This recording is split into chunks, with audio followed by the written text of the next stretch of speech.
1. I am one of 3 roommates, all 25 and female. I moved in here after my lease was up, and I found it on a Facebook group looking for roommates. I messaged my one roommate on the forum, Sam, and immediately clicked after viewing. I decided to go ahead and agree to be the 3rd roommate. We were all in a group chat with each other, me, Sam, and the roommate in question, Lana. We all got along, and I was very excited. Sam texted me separately and said, "I don't want to poison you against her, but she really struggles with follow-through and cleaning." I told her between the 2 of us we can have a roommate meeting and sort out what our expectations and boundaries are. She liked that, and I moved in on April 20th. The house was a disaster moving in. It reeked of cat urine and feces and smelled like weed. My family was very concerned, but after I calmed them down, I got to work to clean. Before this, Lana said that she would clean her stuff, and since I am paying for 2 rooms, she will clean the cat mess and the smell will be gone. This was over a month before I moved in. She never did it, and after me asking her politely to clean the rooms I am paying for, she said, "I can't clean it because the carpet cleaner is broken." It is also probably important to mention, she has 2 cats and a dog. I have a dog who is an emotional support animal and is in training and is always attended to or being crated trained. The whole 2 weeks I moved in, I felt sick with the smell, and my dog and I were living in one room together, and I finally had enough of her excuses and bought the supplies to clean the rooms. I cleaned the rooms and the bathroom, which also smelled like cat urine and weed, and I basically begged her and my other roommate to be respectful of the fact that I cleaned the whole upstairs. Sam lives on the top floor of the attic. She has a cat, but that cat does not leave the area. My dog is crated when I'm not at home, or at doggy daycare. Lana's animals roam around the house and cause havoc. On top of all that, she leaves her stuff all over the house for days since I moved in here. It's been over a month at this point. Smokes weed, even though we're a non-smoking household, litters the house with stuff, doesn't pay bills on time. We get our electric shut off because she won't send her part. Complains about not having money, but buys stuff online and DoorDashes all the time. None of my business, but can't pay bills.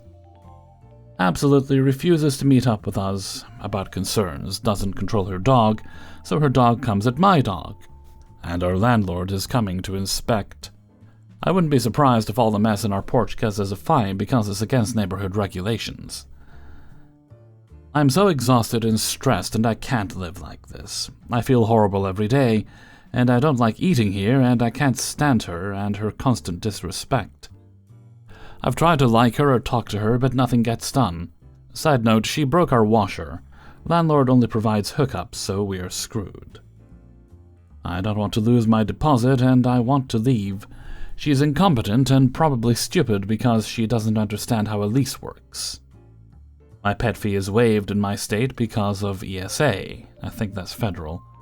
But she owes money on her 3 pets and wants to fool the landlord, only having to pay for 1. Please give me advice, and if this is enough to take to the landlord.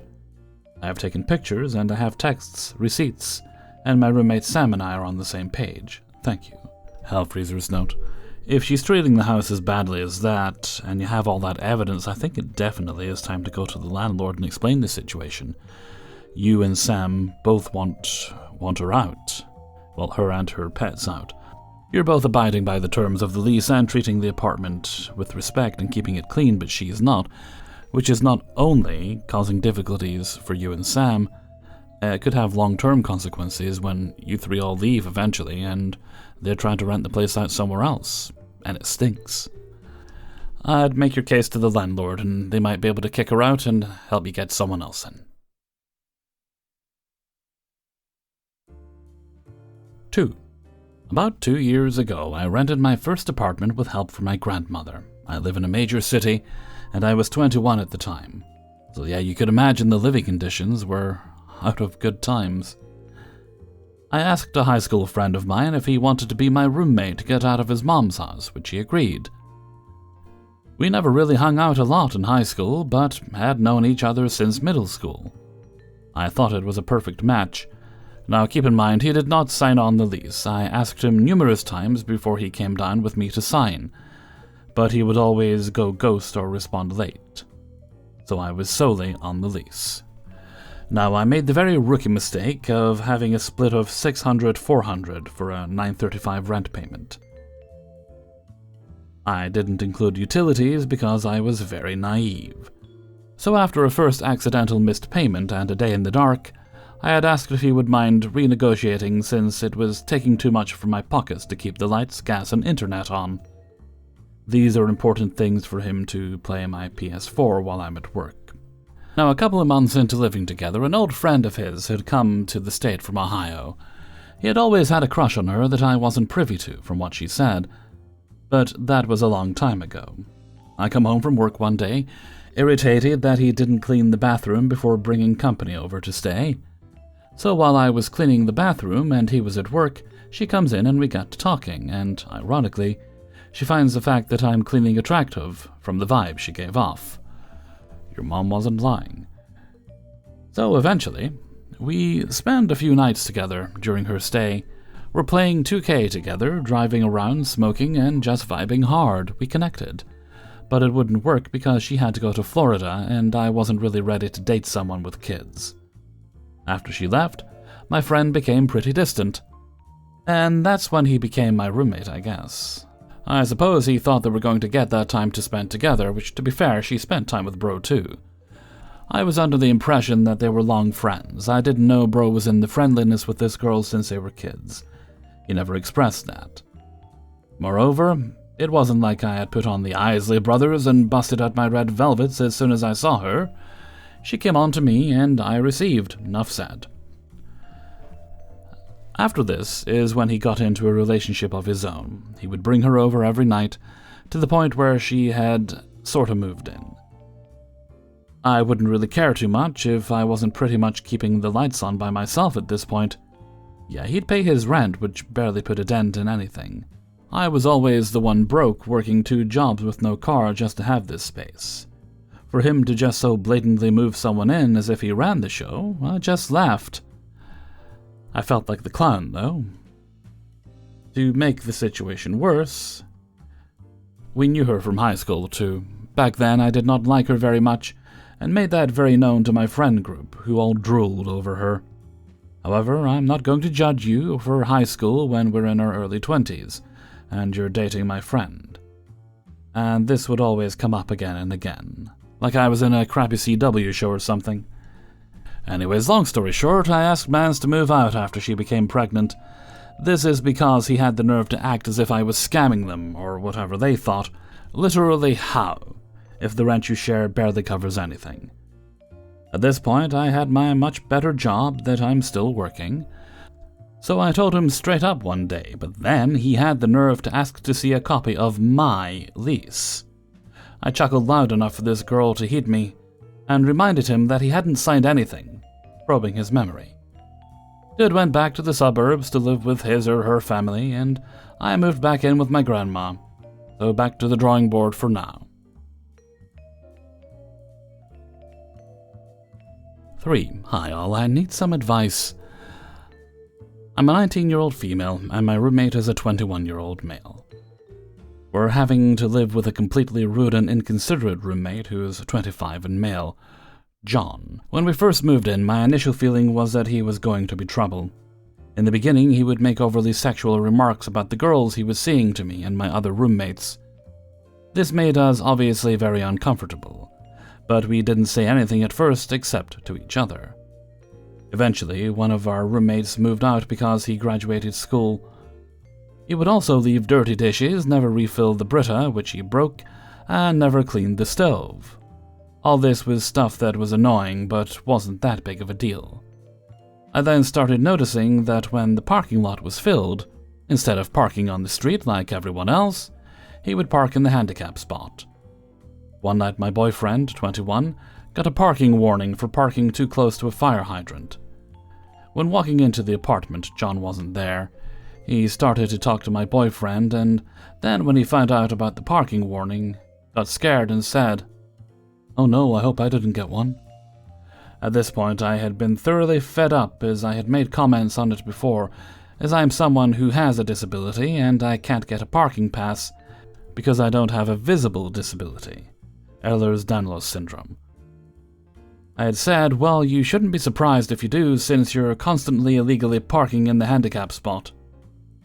He stated that he is on disability, but disability and disability parking don't always go hand in hand. And since he is in the military and is also perfectly able, he isn't able to get a parking pass. He said he was filing for one, but obviously that didn't work out for him in his favor. Later that night, my boyfriend got a text from him, asking if they could talk. He then told my boyfriend that, "You need to control your girlfriend better, she shouldn't be speaking to men like this." To which my boyfriend replied, "I will not be controlling my girlfriend." Throughout the weeks following the conversation, my other roommate, the 21-year-old, and I had spoken to him about all of the issues we were having, too many to count. From the complete lack of effort in keeping the apartment clean to having girls over and being so loud that I could hear them from all the way down the hall when my door is closed and my TV is on. When the conversation was brought up, all he had to say was, "I deserve more respect than this because I'm 25 and I'm a Marine." Needless to say, the apartment has become an extremely toxic environment. He has continued to be loud at night, allowing me and his next-door neighbor, our 21-year-old roommate, to hear the loud sex that he and his one-night stands are having. When talking to the rental company manager, they have just blown us off as if the behavior isn't a big deal. I eventually got fed up this past week when I had left for work at 1:45. He was in the kitchen cooking like he usually does, and I had left, ignoring him, like I have been the past months. When I arrived back from work 4 hours later, I opened the door to find that the stove gas had been left on the whole time. My other roommate had gotten home around the same time I left, while he was eating just a few feet away from the stove. He too ignored him and quickly went to his room, where he stayed until I came home. All the while, gas was filling the apartment. When I did walk in, I hurried to open the windows and glass door. I knocked on my roommate's door, getting no reply. John had already gone to work, so my other roommate was the only one home. I called 911, then my roommate again. He was in the shower and hurried to rush out. The fire department came and helped with our situation. We had called our management office only to be sent to voicemail. The head of the office had given my roommate her phone number, so he called her with no response as well. Later that night, I had confronted John, and yes, I was angry. I told him what happened, only for him to shrug and say, "I didn't know how that happened," even though he was the only person to use the stove that day. I got angry and went off, saying that he should at the very least apologize to our roommate who was put in danger, to which he replied, "It was a mistake and I don't owe anyone an apology." Since he had brought up being a Marine and 25 so much, I said, "Well, you are 25 and a Marine. A stupid mistake like this shouldn't happen." He got angry, I cursed at him, and went to my room. When I contacted the head of management, she had gaslit me and my roommate, saying she never gave us her personal phone number, even though in the voicemail recording before you speaks, it says, "Hi, you've reached with such and such office. I'll give you a call back in a few minutes." I stayed on regardless and explained the situation, to which she only said, "Well, we will talk to him," after we've been telling them about his behavior for months. She also seemed to only really be concerned as to why I called 911 and both the emergency maintenance number. At this point, with no help from management, me and my roommate don't know where to turn. I just want him to get off his high horse and stop treating us like crap. As a side note, John works with my boyfriend and a lot of my friends. At work, he makes anti-Semitic jokes about customers, makes sexual remarks to the employees about their leggings. He is also showing people, unconsensually, nude pictures of the one-night stands he's had sex with.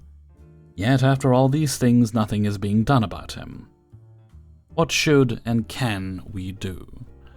Hellfreezer's note: if I were you, I'd look into it to see if you can verify if he has ever actually been a Marine.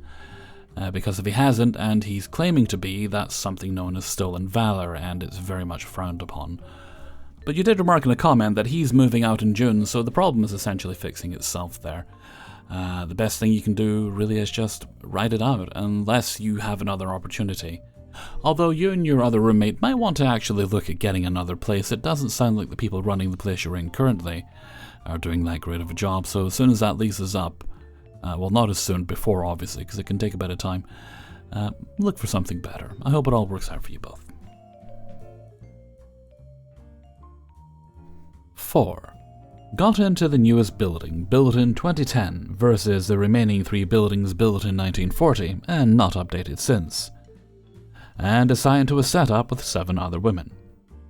4 rooms, 2 to a room, 2 bathrooms, and 1 shared hallway with a door leading out to the dorm. The rooms are defined as A to D, like 100A, 100B. 1 thermostat to control the heat and AC in the shared hallway for all 4 rooms. Our beds' heights are adjustable, and housing rules allows us to rearrange the beds, desks, wardrobes, and dressers as we see fit. Not even 2 weeks in, it's over 90 Fahrenheit daily. Someone sets the thermostat to 70, then someone to 67, then 74, then 69. We can't seem to decide on a temperature. 1 smart woman puts a sticky note next to the thermostat. Since we're all different majors with different schedules and didn't share numbers, probably would have been smarter. It's full of smiley faces and asking that we vote on the sticky note for a preferred temperature for the summer weather. Only 2 tallies for 72 plus Fahrenheit. Majority rules for 68 Fahrenheit, so that's what it's set to next time I see. Except someone or 2 someones decided it doesn't matter, that 6 of the 8 women voted on a set temperature different from theirs, and were paying the same amount to live there. Each time I came home at 2 a.m. from closing at the library, the thermostat was at 74. Each time I'd drop it down to a measly 70, because it's 95 Fahrenheit, and I'm not paying an additional $1,000 a semester to live in a dorm with AC and not use it. Not to mention, I was overheating, another tidbit that I'll come back to later. I go in and take a cold shower, as usual, and hear a large bang out in the hall, come back out to finish my nightly routine, and someone took the thermostat off the wall. So what to do? I had been living in the dorms at my college for 2.5 semesters at that point, had never met the RAs, and my previous ones were never there either, so I email our housing coordinator, the big boss before going to housing itself, with pictures. I'd taken a picture of the sticky note before to send to my parents as proof we'd peacefully resolved the situation. So, that went along with the pictures of the missing thermostat, and an account of what happened from the time that I came home to what time I came out of the shower to find it missing. Meeting is scheduled with the HC and all of us. 3 women explained the facts to him. We all noticed the unit being set to a different temperature every time we came home. We voted via sticky note due to the schedules. There was a majority win, yet somehow it was constantly being set way above that temperature, and lo and behold, it's both women in the room furthest to mine. I was an A, so they're D, who had all of the complaints about it being too cold, were raising the thermostat and arguing their case of damaging university property being warranted. One claimed she had been sick non-stop since arriving because of the cold, since her bed was right under the air vent. That it was proving detrimental to her grades, and we should be fined under her health clinic bills and prescriptions for her illnesses. A head cold. The housing coordinator asked why she never asked for help, moving her bed from under the vent if it was too cold, or opening a window to allow warm air in. Cue crickets. I then chime in that I have a documented autoimmune condition that prevents my body from efficiently regulating temperature, making me prone to overheat and risk heat stroke. That risk occurs to maybe 0.05% of all with my condition. At most, I get heat exhaustion, but they didn't know that. I then asked if we're to be fined with her measly clinic co-pays, then she will be the one paying the hospital bills when I experience heat stroke due to her insistence that we not use the AC. More crickets. The housing coordinator says neither will be happening. Duh. Mine was just calling her bull, the way a petty 19-year-old would. That they will be handing over the thermostat unit to him, paying for its repair, and we will be taking a vote again for the temperature with him mediating. He also would schedule with an RA to help the one woman move her bed, after hearing the two women indeed bitch and moan that 68 Fahrenheit was too cold for the past 10 minutes. The 6 of us were kind enough to vote that 70 Fahrenheit would be just fine. The remainder of our semester in the dorm was uneventful as far as dramatic things go. 6 of us were fine with each other and got along well as roommates with no common interests can. The remaining 2 kept to themselves, probably paid a hefty repair fee and fine, since this was a private Lutheran college. 5. I don't live with this guy anymore, but he was a college roommate I had right after schools opened up again. And this story is more on the comedic side, compared to what I've seen skimming posts on Reddit. Some funny roommate problems as a palate cleanser. So my roommate Bubba was the RA, the resident advisor, and the dorms were set up as a 4-person suite. So there were 2 bedrooms, 2 bathrooms, and a little common area with a kitchenette. Because Bubba was an RA, he got his own room, and that meant I did too. Tiny little bonus, Bubba was a very nice guy. A little odd, but nice. Important note for the story. Each bathroom was directly across from each bathroom. Probably not even 4 feet, so there was no crossover. The first week I lived with him, I walked in on him watching adult content in the living space. He felt really bad about it, and it's really hard to make me mad, so we laughed it off. I've dealt with worse. About maybe half a week later, I walk out of my room and on my way to class, so it's almost 10:30 a.m., and I see a flash, no pun intended, of Bubba, a little more than I would have liked. Followed by swiftly slamming the door shut from embarrassment, he says from behind the door, "Sorry, I just got out of the shower." I said no worries, and went to class. Now, in my experience of living with people and just general bathroom etiquette, you usually wear a towel, or depending on the number of bathrooms, you get dressed in the bathroom. This was not the last time I have caught him in the nude. We both stay up late, because college and destroyed circadian rhythms, so I just finished up a piece for my class, and I go to the bathroom, and I can see out of the corner of my eye Bubba, naked, motionless in the dark, slightly silhouetted by the light of my room. Enough where you could tell he wasn't wearing anything. He was on his way to the bathroom, not from. He kinda looked like that one picture of Bigfoot, the way he was mid-stride, arms swaying out.